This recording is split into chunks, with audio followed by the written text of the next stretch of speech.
our very first match here in the Land of Dawn at the M5 World Championships. It's AP Bren up against the Burmese Ghouls.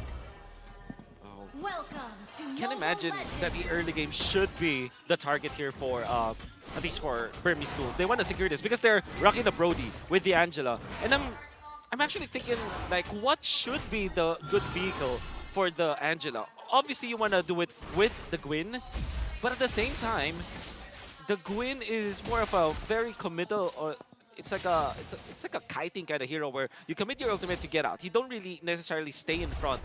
So maybe it's the Brody that should be the vehicle now for Burmese Ghouls, because at least you will maximize the effect of the Angela on this Brody. I mean, from the way that I see it, early flicker coming out from Blink X just for Litho Wanderer. It's not going to be a big deal for now. He's not going to reach level 4 in time for the upcoming turtle, but at the very least, we know where Burmese Ghouls are going to be leaning towards on the map. Something is bothering me, the fact that AP Bren are investing in Wilderness Blessing. They're going to have so much faster rotations, and that's going to exacerbate the fact that they have so much range. That's going to be another problem that the Burmese will have to deal with. I mean, it's one of those situations. We even saw this during the wildcards that a majority of teams towards the last few days started switching over to Wilderness for a Blessing because it just shows how important it is to win out these neutral fights. Oh, wow. Nico can't even catch a break. Ogwin and Kyle steal away his small camp. Okay. Now, this means that AP Bren are in a very comfortable spot, because I think that they have the better late game. They have the Varia as well as the Cloud, very strong in the latter portions of the game. And the fact that they are not getting invaded by Burmese Ghouls, especially this Nolan, I think this is a good sign. But obviously, everything will change come the first turtle fight. And then we cut to Flapteezy, who has to deal with this Uranus, and all he's thinking of is just like, get me out of this lane, please. Let me team fight. Phew, come on over. They do set up for the first turtle. It's Nico first to the scene, pulling it over to their side. Turtle less than half health here. Carbon drawing a line between them and AP Bren. Here we go. Kyle Teasy comes in with the steal. And now Carbon gets Lina in him. Heartguard committed in already, putting staff at the Ionic Edge. Blink X getting put into position with the final slash. Burmese Ghouls call out back. Rather interesting. I mean, I wouldn't have expected, for the side of Burmese Ghouls, you're expecting the traditional, I'm just going to look for someone to hard guard, we're going to go in, we're going to look for a pick, and then we're going to get back out of there. But I think Burmese Ghouls played that very, very well. The TZ's down bottom. All right, Carbon's not going anywhere.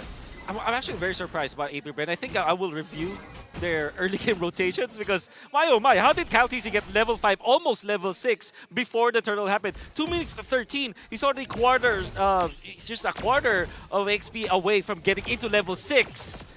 That's crazy. That's why they were able to steal it, because they have the superior levels and the retribution. I mean, let's not forget that when you are playing Nolan, your clear speed is rather fast. True. Like, have you ever seen Novarias just get frustrated? They know when they expect purple buff timings to die, and then Nolan's like walking through the mid lane. He's like, "What are you looking at? What are you shooting at?" I'm done. I'm gone. It's over. I'm over here now. Right? You could have sworn he's a time traveler. Exactly. Oh, it wow, is. Hunter's Strike already completed.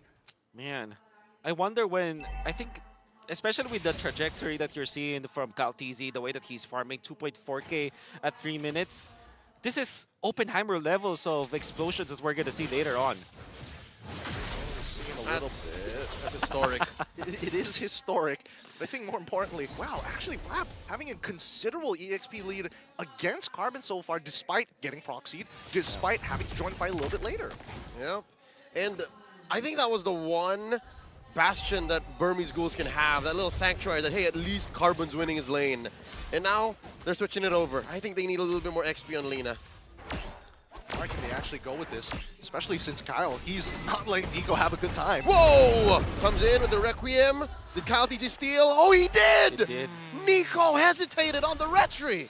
But this means that he has the retribution for the turtle. That's right. Coming in. This is about to blow up. Lord here, approaching half health. In comes Flap TZ. Stitch coming in from the side, dealing damage. Nico holding his retry strong, and they go get it. That's one turtle apiece for both BG and AP Bren. I love the decision-making coming in from the side of AP Bren. They understood the assignment. They recognized the situation wasn't their favor. And Lina is going to be first blood for the side of AP Bren! That was quick. That was the one thing that you gotta do, hide the Angela from the Nolan. And Kyle found him. I mean, we're talking about hustle. This man doesn't stop making good decisions. They pushed out. The mid lane is already chunked down to 10%. He even gets first blood down on that bottom side. He is active. Yeah, you can see Ogwen already positioning himself to defend Super Marco. Now AP Bren can leave the Nolan just, you know, roaming around. It's far too farmed.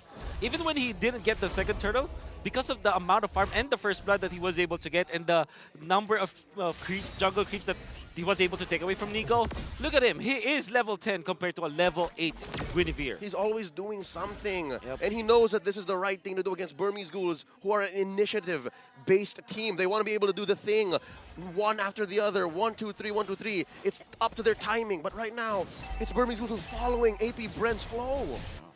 I would have considered that maybe the Burmese Ghouls were going to start getting some momentum during the mid game, but right now, just the raw smothering coming out from Kyle TZ alone, and the supplement of these fast rotations, making it really tough for Burmese Ghouls to find holes. And Guinevere is a jungler that you can count as a utility, but it still is purple buff dependent. So it's a very unique situation. Yeah, surely Guinevere is a pretty strong jungler now, but she's both farm dependent as well as utility, which is usually you can see only one or the other. But because of the fact that all of the purple buffs were taken away from him, Nico is going to have a very bad time in the mid game. Speaking of which, I mean, we're looking at mid lane Carbon. Might just get caught out here. Coming in, the conceal, committed, final slash. Carbon gets a heart guard in him. Lina to the rescue. This Uranus ain't going anywhere. Blink holding this pixel brush. Spotted by the Astral Echoes. Turtle getting beaten down. Burmese Ghouls pushing forward. Flapped easy from the back, looking for an angle. Nico wants to get it. Retribution is good. Nico scores it. And down goes Lina. That's a blazing duet considerably. Dealing a lot of damage early on. Blink goes down. Ogwen gets the kill. Ogwen still staying in the vicinity. Carbon goes 3-0. AP Bren 3K ahead. Man, that was such a clean fight coming in from AP Bren. I mean, at the end of the day, Burmese Ghouls got the neutral objective, but at what cost? They would eventually get their orange buff, I believe, Nico. And Stitch stayed alive. So those are just some consolation prizes for Burmese Ghouls, but Gideon painted it well. It was a perfect team fight coming up from AP Bren. They abused the fact that Burmese Ghouls needs to get in and get out. It's like a kiting kind of a team fight formation for Burmese Ghouls, and we are going to see it through the replay. A little bit of a clash happening down. We'll see later. Look at that beautiful retribution, but after the initiation coming out from Nico, there's no follow-up because Stitch was zoned out by two members of AP Bren. Yeah, surely the Brody didn't die, but he didn't fulfill his job, He didn't basically. get to do the thing. Which you need to do it as the Brody in the early game. Oh, it's tough. Coming okay. in. Got the stacks in. Not going to commit everything. Burmese Ghouls playing with the range. And I think that's what also helped AP Bren win that perfect team fight, as you gentlemen were saying. They have so much range, they have so much diverse initiations that it spaces out Stitch. Yeah, it really does. I mean, Nico didn't have his ult to actually follow up and start a new fight, but in the meantime, at least they got a shutdown on towards Kyle TZ at the attempt of attacking that purple buff side from Burmese Ghouls. At the very least, we're seeing that Burmese Ghouls are scaling, right? 2 items already completed for the side of Brody, maybe a third one on the way, and at this point, it's starting to get real dangerous, especially when you see Brody nearby. Okay, not only for AP Bren, but at the same time, Burmese Ghouls, if they just realize that this is actually their power spike, they need to make the moves now. Fortunately, they have this Uranus that can actually be the vision provider around the Lord area. And the fact that they have taken out the turtles rather quickly, this means that the Lord is spawning also rather early. Oh, and AP Bren know that this timing is key. Blink looking to get into that. Because AP Bren, they have the advantage coming in. They catch one. Ogwen in the skies. Carbon gets his eyes on him. I'm offended. They're trying to burst down the Roamer. They're trying to take down Edith. And the Lord gets reset. AP Bren calling it off. I like this plan a lot, honestly. Oh! Final slash coming in. Carbon, he's in jeopardy. Gets the heart guard in just in the right time. 5th of his health coming back up, down to half. Nico commits. Both teams playing footsies, dancing around the Lord. And oh, so many ults spent from both sides, but neither have the advantage. Ogwen gets the Earth Shatter. Lord at half health, pulled just about an inch out, gets another reset. Stitch, a third of his health left. Not a good fight. Wow, the first reset was great from AP Bren. I think it was very smart. The second reset is weird, but now Burmese Ghouls, they reset because they know that their lanes are in their favor. I mean, they found it. It might even get a pick. Blink, oh, gets spotted, gets bursted down. Super Marco gets the kill, and they're still going. Carbon keeping up, playing footsies with 3. In goes the old count. Easy gets the Lord. This should be a retreat from the Burmese Ghouls, and they get sent down into the ground, but not for long because Carbon's still alive. Oh, gets taken down. Stitch as well in the back line.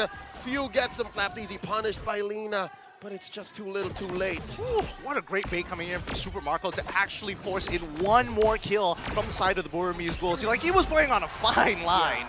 What a reset coming out from AP Bren. At first glance, you would think that the second reset was weird, but then if you look at the map, the lanes are going to be pressured against Burmese Ghouls side, and that meant that Burmese Ghouls needed to disperse. And then AP Bren also took advantage of the massive XP difference.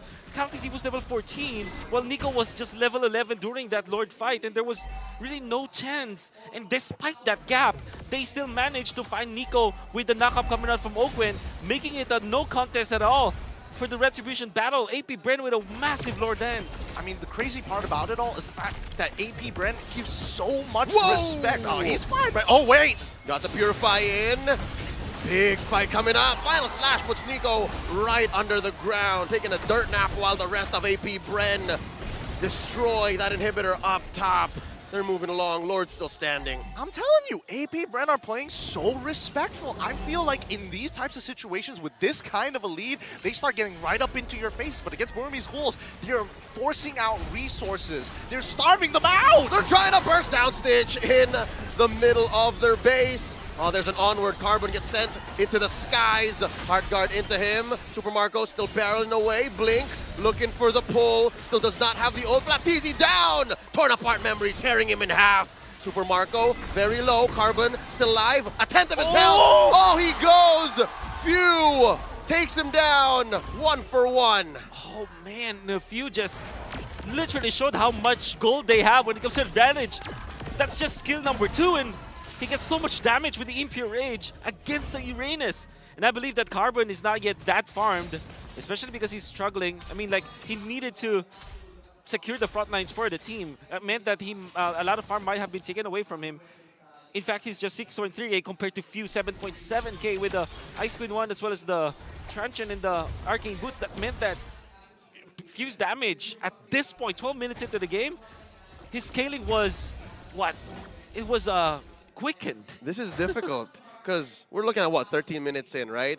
Starting at the 6 or 7 minute mark, AP Bren has flexed their range diversity. And so far, Burmese Ghouls, we called it in the draft, right? They're really only relying on Stitch. Yep. And there's only one way to go about this. They've been trying to put some damage on Carbon with the Heart Guard, and now they're forced to do it. Oh, in a defensive manner, Stitch gets the Heart Guard on him, and they're gonna burst him down. Stitch goes, the first casualty. Now Blink. Oh, Super Marco blasting him, point blank, survives, but only for a second more as Super Marco still eventually gets his man. Nico in the back line trying to take down Flapteezy, gets him. 2 for 1, the trade so far. Burmese Ghouls back inside their own base. It's Lina and Carbon defending. I mean, when does this team stop, right? Carbon, he's gone. There's nothing he can do about this. They're looking for the end. Oh no, the base is up next. That's a double kill for Marco. AP Bren welcome the Burmese Ghouls with a victory. Game 1.